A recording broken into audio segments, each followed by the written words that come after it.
So వీరి జాతకంలో 2027 నుండి సమస్యలు ఉండే అవకాశం ఉంది. 2027 వరకు సో బాగానే ఉంటుంది వ్యవహారం. 2027 నుండి వైవాహిక జీవితంలో సమస్యలు అనేటువంటి ఏర్పడతాయి.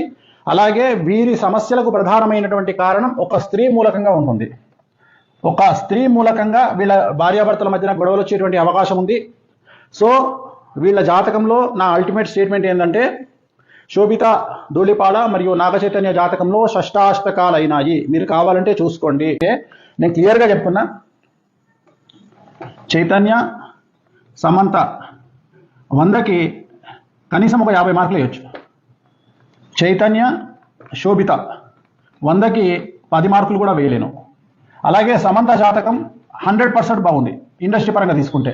అలాగే శోభిత జాతకం తీసుకుంటే 20% బాగుంది కెరియర్ పరంగా నేను చెప్పేది. సో ఇంత 50 మార్కులు వేసినటువంటి వాళ్ళే విడిపోయారంటే మరి కాంబినేషన్ ఆఫ్ సమంత నాగచైతన్య శోభిత కాంబినేషన్లో మరి నేను 10 మార్కులు వేస్తున్నా 100కి అంటే ఇంకెంత ప్రభావం ఉందో చూడండి. ఎందుకంటే శోభిత జాతకంలో చాలా ఎక్స్ట్రీమ్ ప్రాబ్లమ్స్ కనిపిస్తూ ఉన్నాయి.